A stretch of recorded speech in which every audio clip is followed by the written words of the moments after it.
For more than a century, the lives of the Windsors have enthralled the nation, mesmerized the press, and inspired some of the most popular films and dramas of recent decades. But what's fact and what's fiction? There were rumours that not everything was right in the marriage. He was only on extremely loose terms with monogamy. Was the moment when the palace absolutely lost grip of the narrative. In this series, we delve deep into the archives to reveal controversial documents concealed for decades. This is a handwritten note saying, we're going to tap the King's phone. And meet royal insiders who witnessed history firsthand. She steps out and we realise this is a horror story. I'm about 4 feet from the princess. It was the first sign something was wrong. In this episode, we look at the perpetual conflict for the royal family between love and duty. One of the hardest challenges of being royal is marriage. You're not just marrying a person, you're marrying a job. There is this added component, there is this duty thing. After the fairy tale wedding comes a reality which has seen 3 out of 4 of the Queen's children divorced. We were living a lie. The marriage was pretty much dead. The Queen and Prince Philip, however, have reconciled both love and duty. It has been the great royal love story. He calls her cabbage, for goodness sake. 72 years is a very, very long marriage. But what Prince Philip said, I think, is the key, is tolerance. But will the next generation be able to do the same in the pressure cooker of the modern monarchy? So incredibly quickly was a sort of confirmation to me that everything, all the stars were aligned, everything was just perfect. It was this beautiful woman just sort of literally tripped and fell into my life. I fell into her life. Meghan and Harry are an incredibly tactile couple. There's a lovely chemistry between them, and without a doubt it has increased Harry and Meghan's popularity. You know, they suddenly seem more real than royal. Love has never seemed more important to the royal family's popularity, but it's only part of the picture. I know the fact that she'll be unbelievably good at the job part of it as well is obviously a huge relief to me, because she'll be able to deal with everything else that comes with it. I really believe that William and Harry have learnt a lot of lessons from watching their parents' marriage. Diana told William and Harry to marry. William is completely devoted to Kate. They're clearly very much in love. They make a great team. I mean, the big difference was that William knew Kate before they married one another. They were at university together. They shared a house together as flatmates before they started going out, so there was a long courtship. And I think that she'd been sort of inducted into the family and knew what she was getting into. Harry's marriage to Meghan was more of a whirlwind affair. Here is Prince Harry. He's married an American, he's married a divorcee, and without a doubt this has been a very fast-moving royal romance. Yes, behind the scenes there were some questions being asked, just to make sure that Harry was sure, because of course, you know, divorce is something that has tainted the House of Windsor. The spectre of divorce has been hanging over the Windsor dynasty since 1936, when Edward VIII chose love over duty and abdicated rather than give up Wallis Simpson. The same loyal welcome, the amazing scenes of enthusiasm that mark him as undoubtedly deserving his well-earned title, the most popular man in the world. Despite his huge crowd appeal, Edward VIII was behind the scenes obsessed by Mrs. Simpson. Wallis Simpson was an American adventuress, in the words of Queen Mary. She absolutely captivated, entranced, bewitched him. Even though Wallis was still married to her second husband, the king was determined to make her his wife. This put him at loggerheads with the Prime Minister, Stanley Baldwin. He said to Baldwin that he was going to marry her, and Baldwin said, well, look, this simply isn't on. Parliament won't wear it. The king responded that he would marry Mrs. Simpson without government approval and, if necessary, abdicate. What Edward VIII did was to say, I have to be with the woman I love, and that takes priority over everything.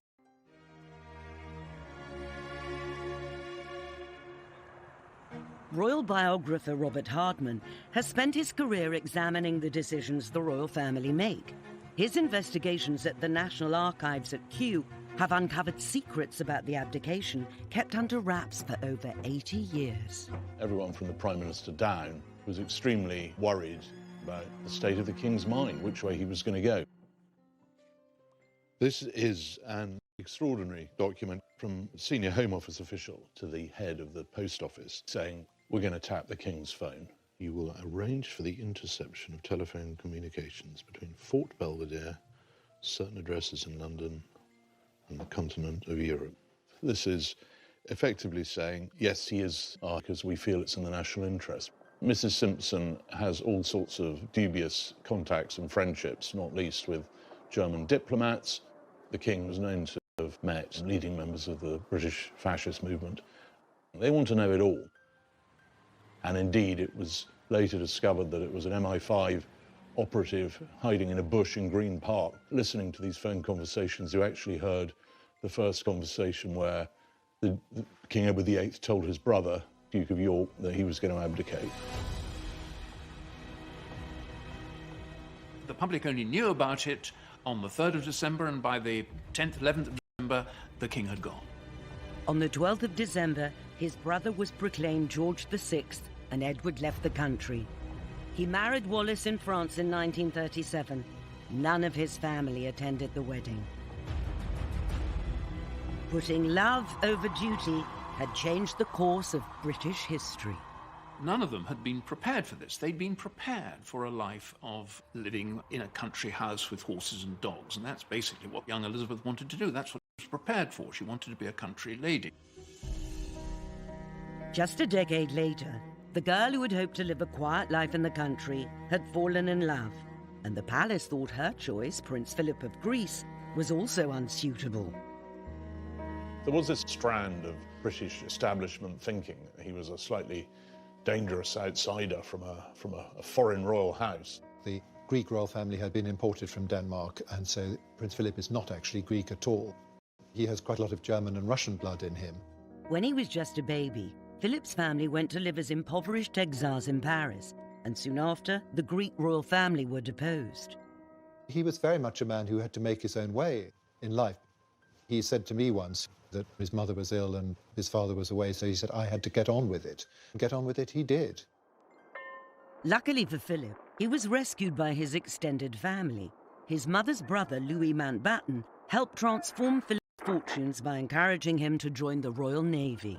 He'd come up through this school of hard knocks, and he'd been very successful. He was good-looking, he was extremely attractive to women, and he caught the eye of Princess Elizabeth at Dartmouth. And Philip was a naval cadet, and he impressed the girls. He jumped over a tennis net, and then as the royal yacht was leaving, he went behind it in a rowing boat. 13-year-old Elizabeth fell in love with Philip at Dartmouth Naval College. But her mother was less enamored. Queen Mother would have much preferred her to marry a Grenadier Guard, and indeed spent quite a lot of time putting Grenadier Guards in her path. After the Queen Mother saw him as a Hunnish Junker with all sorts of very embarrassing Nazi relations. But the determined princess saw something in the dashing young naval officer and remained resolute. She was still very young, and so the king took them all off to South Africa on the African tour. George VI had agreed they could marry as long as his daughter waited until they came back to announce her engagement. One of the most welcome features of the royal train which transported the family across South Africa was the post office carriage with its telephone exchange. A vital lifeline to Philip. She was strikingly in love with him and made it clear. He certainly saw the advantages of marrying into the House of Windsor. Somebody described him as a big dog wanting a basket.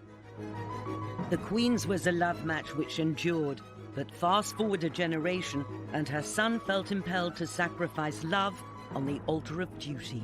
What I do remember is, as the weeks passed, Diana became thinner and thinner and thinner. By the time they walked up the aisle, the relationship was in a very, very bad way.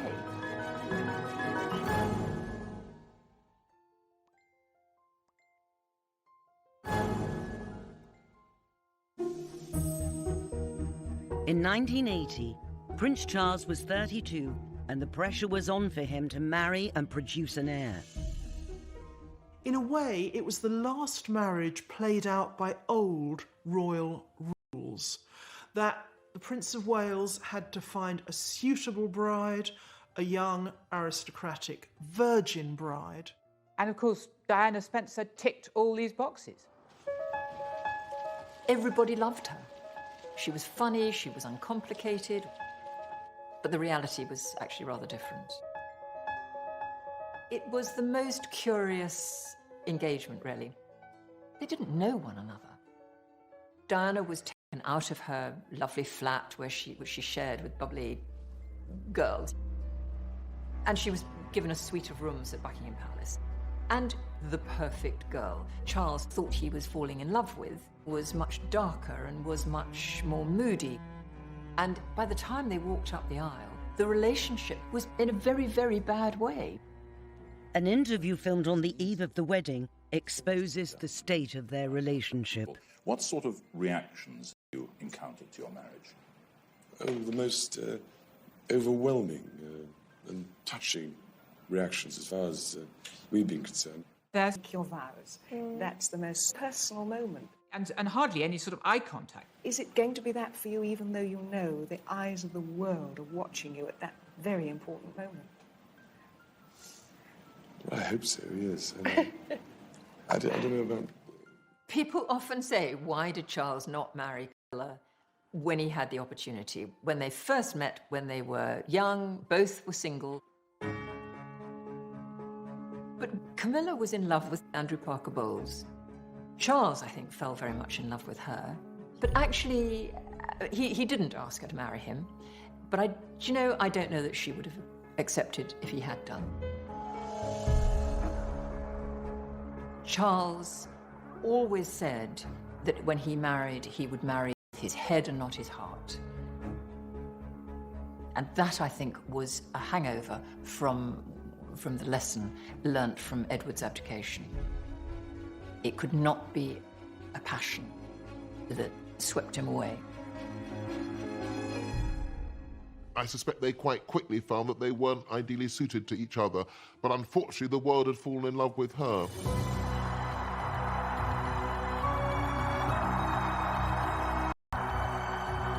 Charles and Diana's wedding was to be the biggest national celebration since the coronation, with Lady Di in the starring role.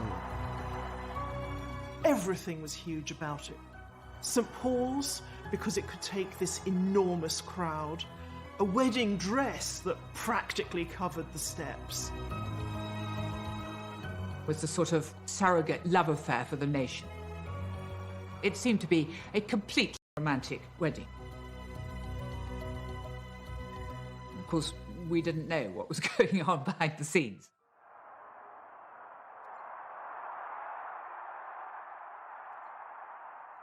Prince Charles's goddaughter, India Hicks, was one of the 5 bridesmaids and witnessed the feverish speculation surrounding the wedding dress.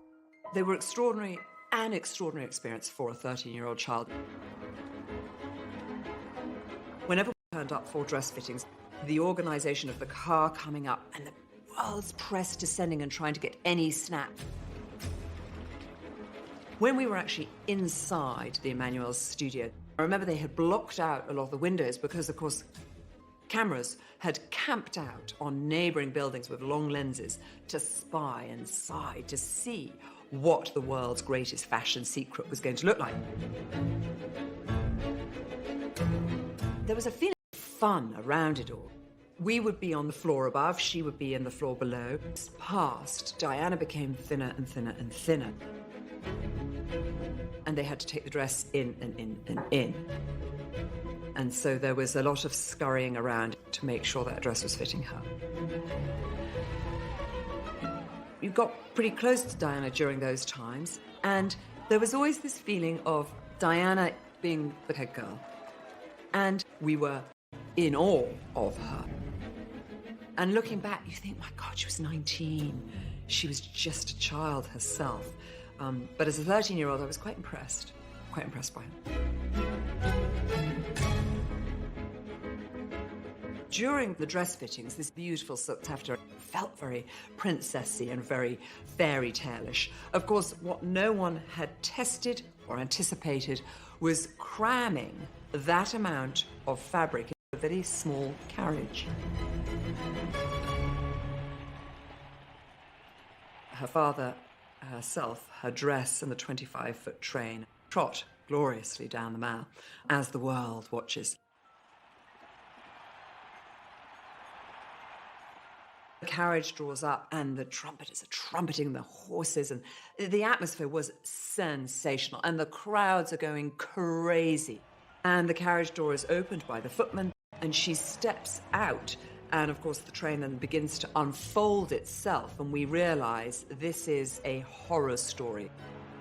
It is just 25 feet of crumpled mess.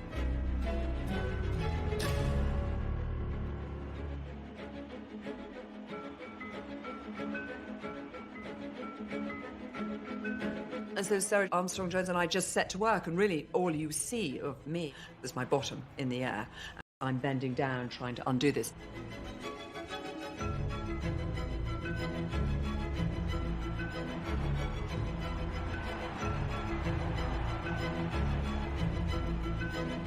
There was a great ball afterwards at Buckingham Palace, and I was so excited. That was going to be my first ball.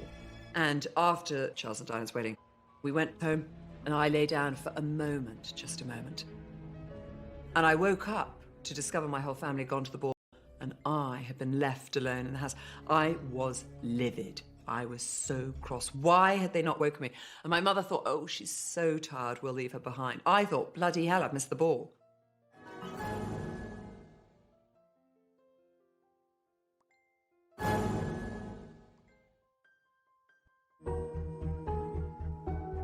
In contrast to the extravagance of Charles and Diana's wedding, when Elizabeth and Philip got married in 1947, people felt that they hadn't had the rewards that they should have got as a result of victory. And all of a sudden, this great event took place, the marriage of the future Queen of England. And it was, as Churchill said, a great flash of colour in a period of grim, grey, dark, gloomy austerity.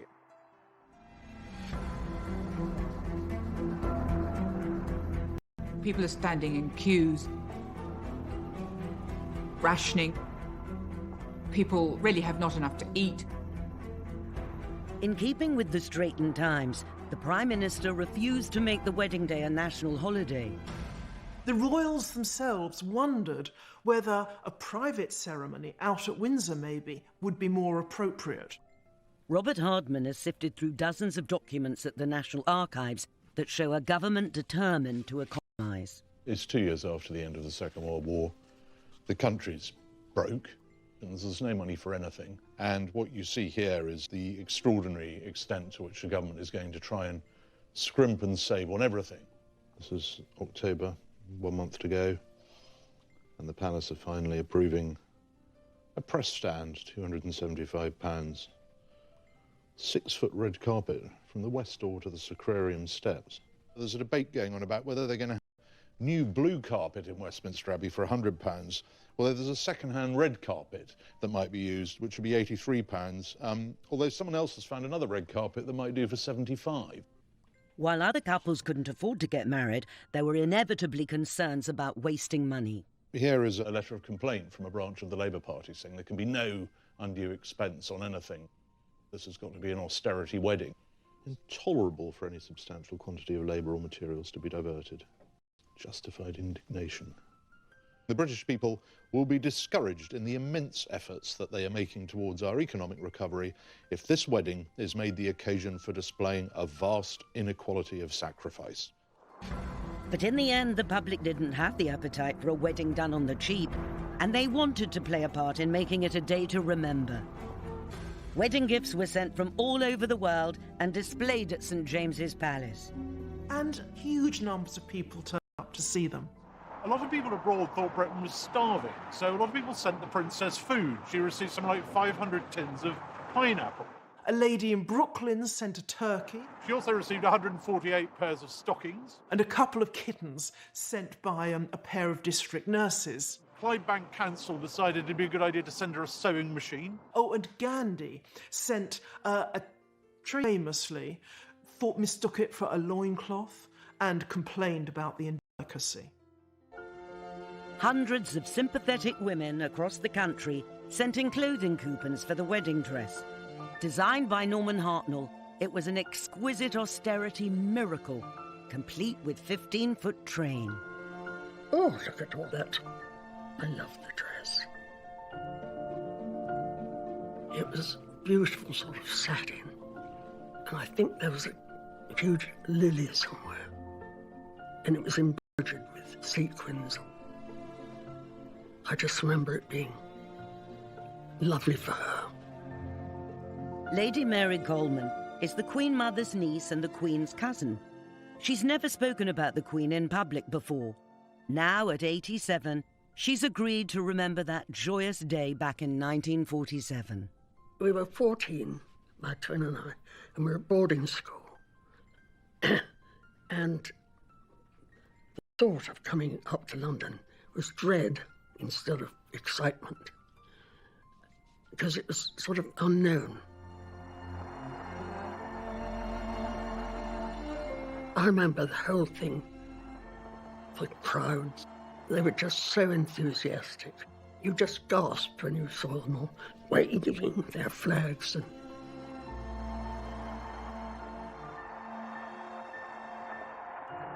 you know, after the war, it was sort of such a break to have some happiness.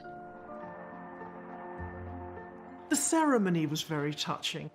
The Archbishop said that in many ways this was just like the wedding of an ordinary couple in all the Yorkshire Dales. She looked as if she could almost see heaven. She was really happy. It was wonderful. And he looked happy too. So that's good. I remember being glad that we were there. Following the King and Queen in the procession, Princess Andrew of Greece, the Queen of the Hellenes, and the Boy King of Iraq. The people who couldn't come to the wedding, rather tellingly, were Prince Philip's sisters, because all of his surviving sisters had been married to German nobility who played an active part in the Nazi cause, so they couldn't possibly make an appearance. It was that close to the war.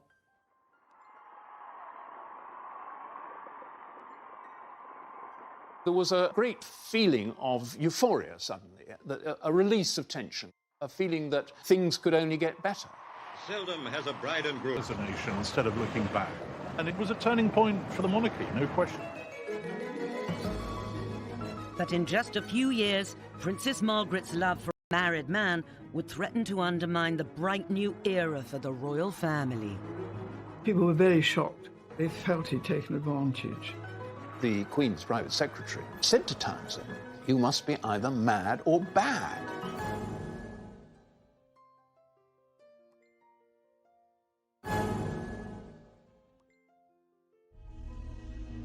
Ken Lennox photographed the royal family for over half a century and took the first grainy photograph of Diana with Charles on the banks of the River Dee in 1980. He got to know Lady Di trying to capture her on camera outside her Earl's Court flat. I couldn't give away photographs of the royal family before Diana came on the scene. When Diana came along, all that exploded. Ken was to photograph the princess for the rest of her life. This is the honeymoon photo call. The couple walked up, sat in a little stile, and really full of affection. They answered questions, and they were hugging in front of the cameras. We'd never seen royals doing an official photo call like that. But there's not only an age difference, but there's a mind difference between the way they thought life should be. Prince Charles worried about so many things, and Diana was young and wanted to have a young woman's life, and I think Charles found that quite difficult. I think that Diana was genuinely in love with Prince Charles at the beginning, but Prince Charles didn't respond. I think they were incompatible characters, was the basic problem. Ken was part of the Royal Press Pack for their first overseas tour of Australia and New Zealand in 1983. Before Diana got on the scene, it was Prince Charles was the most photographable royal. He was action man, and there was choruses of girls crying out for him. I felt sorry for Charles now, because no one wanted to see him. This time, Charles would work one side of the street and Diana the other, and Charles, they would just say to her, "Sir, can you get your wife to come over here?" And from being Mr. Popular to Mr. "Please, can you bring your wife over here?" It was not a happy situation for him.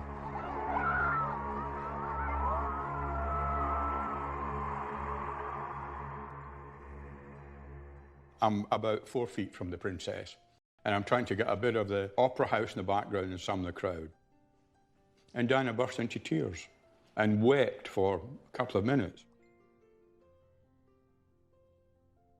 After it was over, I went to see the press officer for the Prince and so on. So I just accepted that.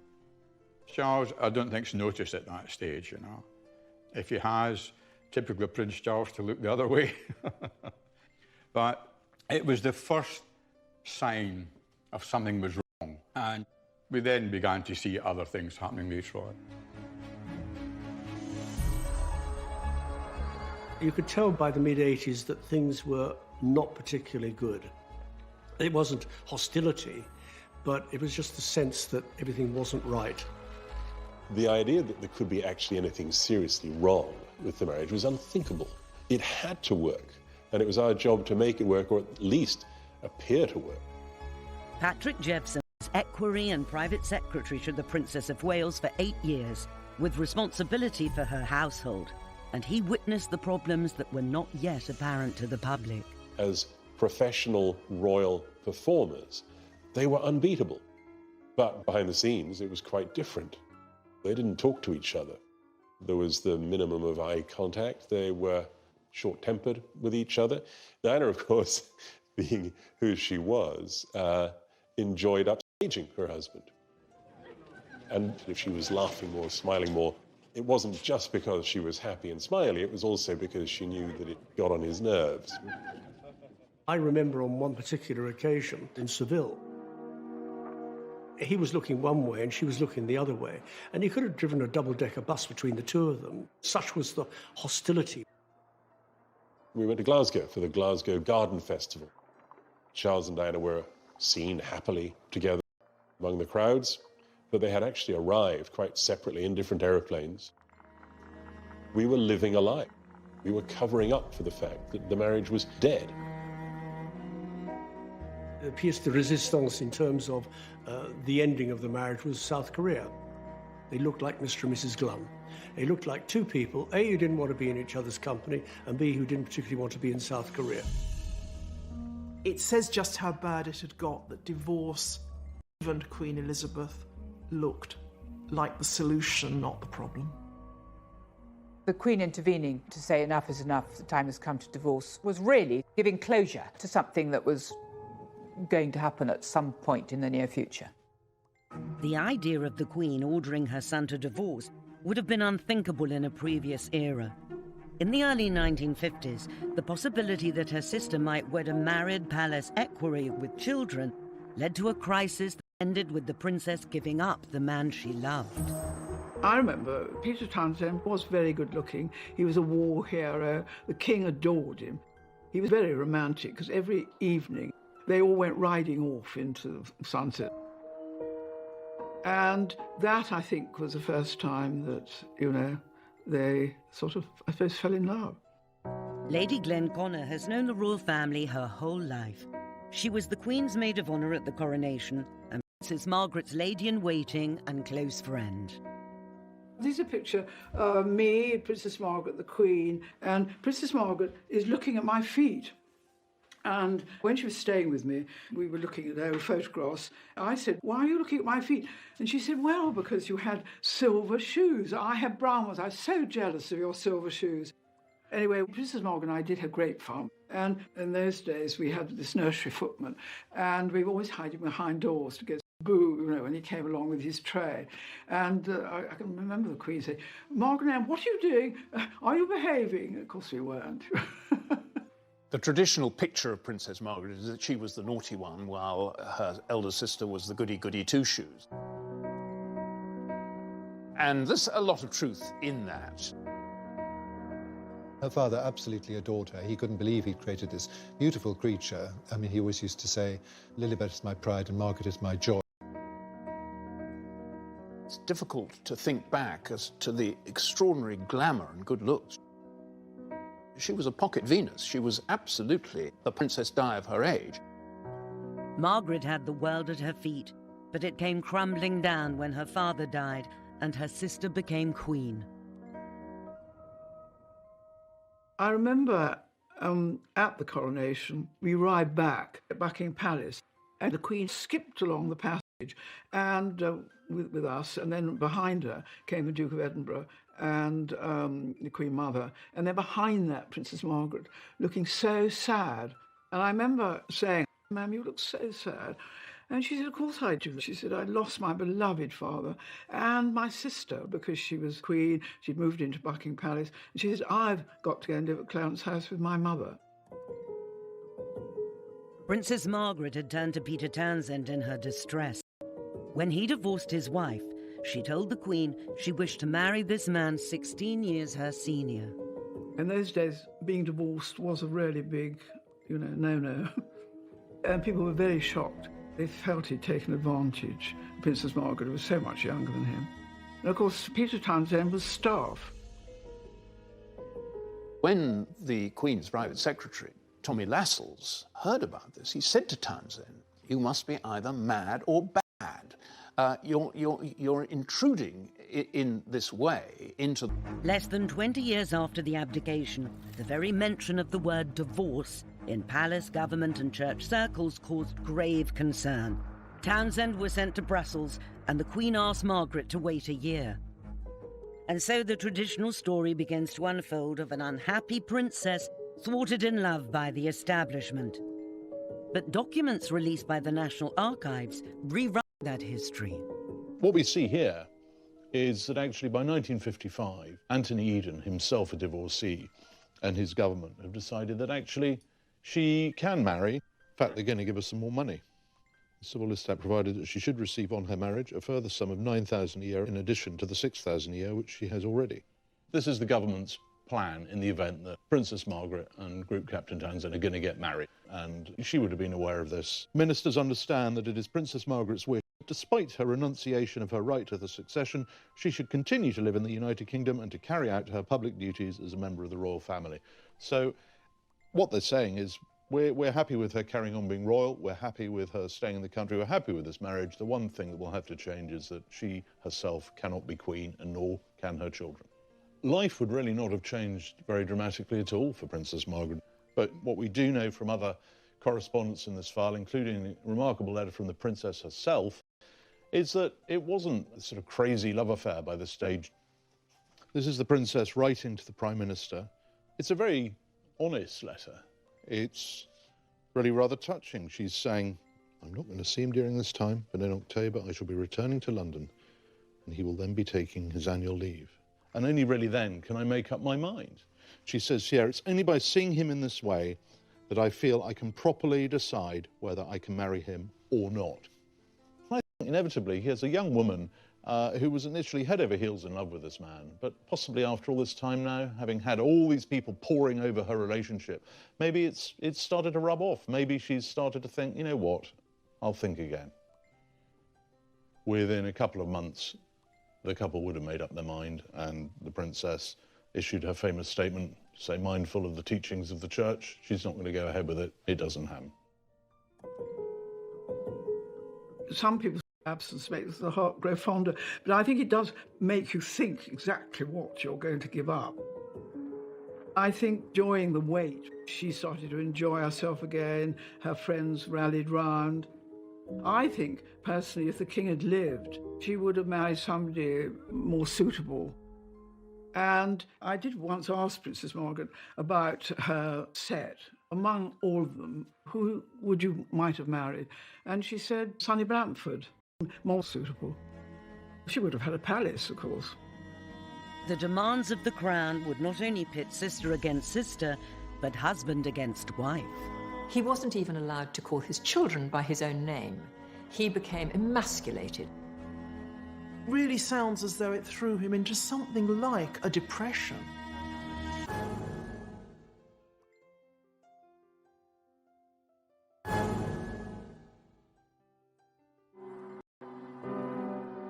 When George VI died, aged just 56, in 1952, it sent shockwaves through the entire family.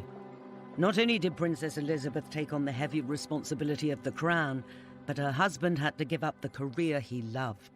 This posed a massive strain on the Queen's marriage to Prince Philip, because Prince Philip imagined, with good reason, that he was going to have a good career in the Navy. Suddenly, she went from being a naval wife to queen, and he went from being a naval officer in command of his own ship to being a consort, to walking 3 steps behind his wife, which totally went against the grain for this man, who is the ultimate alpha male. He wanted to modernise and streamline the monarchy. And of course, the courtiers weren't having any of this. Prince Philip came up against plenty of opposition. The palace old guard. They used to refer to these establishment figures as the men with moustaches. And he's not allowed anywhere near red boxes, he's not allowed anywhere near prime ministerial audiences, he's very much kept at arm's length. He wasn't even allowed to call his children by his own name. He became emasculated. I mean, he said at one point, "What am I? Am I nothing more than a bloody amoeba?" It really sounds as though it threw him into something like a depression. He began living this slightly raffish life. His membership of the famous Thursday Club, a lunch club, with other young men about town, but also with a certain number of party girls. It must have been a very difficult period for her. She knew that her husband was hurting and that it was difficult for him and that some people were not treating him very well. A solution seemed to lie in the newly completed Britannia. Philip would open the Olympic Games in Australia and then tour the far-flung islands of the Commonwealth aboard the royal yacht. It was to fly the flag, of course, but perhaps it was also to give Prince Philip a little time back at sea and a little time away from the constraints of his role. But that all went wrong when one of the close associates of the prince, Mike Parker, was summoned back to England to appear in the divorce courts, and that tar spread. The divorce of his close friend, coupled with Philip's 4-month absence, was enough to open the floodgates of speculation about the state of the royal couple's marriage. There were rumours that not everything was right in the marriage. For the first time ever, the Queen issued an official denial saying it was quite untrue that there was a rift. For added emphasis, she made the Duke a prince on his return home. It must have been a crisis in the early marriage, and it's the sort of crisis that's only possible to negotiate if you actually love the person you're married to. It has been the great royal love story. It's the longest royal marriage in history. It's one of the many records that the Queen can lay claim to. I suspect it's probably the one she holds most dear. I remember the Queen, if the Duke was arriving back from an engagement, she would sort of perk up a bit and become a sort of smiley and relaxed. The Duke of Edinburgh would start fiddling with his hair or adjusting his buttons when he was going in to see the Queen. Unlike some of the other royal marriages, she took on somebody her own size. And I think she's appreciated over the years the fact that he is the one person who can actually say exactly what he thinks to her. There's a lot of intimacy, almost in crowds, is that you're these two people on this very, very strange journey and with this unique life. And I think that there's a very, very powerful bond. As Harry famously said, I don't think she could have done it without him. Today, the young royals have more freedom than ever before to marry who they want. William, without a doubt, tore up royal history because Kate was a commoner. She was regular girl from the home counties. But putting duty first is still the #1 quality in any royal marriage. There is a sort of tick list that has to be met. Discretion, duty, and putting duty before self, most importantly. And the Queen has very much been the personification of that. Prince William must look at his grandparents' relationship, which has endured 70 years, a great example of a successful matrimony, and I'm sure he hopes that for himself too. William certainly seems to have had this in mind when he proposed to Kate. I do think that William always has one eye to the fact that he is going to be king, so whomever he married is going to be queen. I think it helped that Catherine was a personality who is quite publicly put wrong, does she? Prince William lives next door to me up here. I see them shopping. Duchess of Cambridge has done a really good job. She hasn't put herself forward, which was what happened with the Princess of Wales. And she's glorious looking and sweet and perfect, but she lets Prince William take the lead, and I think that is what the Duchess of Sussex may have to learn, that, that's what we want in the royal family. Kate had the benefit of 10 years knowing William to size up the demands of royal life before they married. For Meghan, it was different. Meghan has had a normal life, if an acting Hollywood career can be called a normal life. I think they're massively in love, and I think together they are a very powerful couple. I think they both realise that they have this public position. It's global.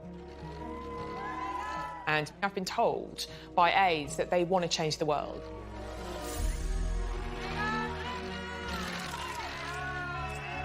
I think the challenges for the Sussexes will be balancing that sense of duty and the life they want as private people, as a family. Like the Queen, both William and Harry have chosen partners who are their equals. Women they love, but who share their vision for a relevant monarchy that's a positive force in the world. But the challenge remains. Will they be able to live with the conflicting demands of love and duty? Only time will tell. Next time, another difficult marriage between the royal family and the press. Stay there! Stay there! Meghan felt from an early stage that the British press was out to get her. Suddenly she thought, this is a lie. She had no sense of self-preservation, let alone decorum. They said they'd pictures, and I agreed to pay close to £1 million.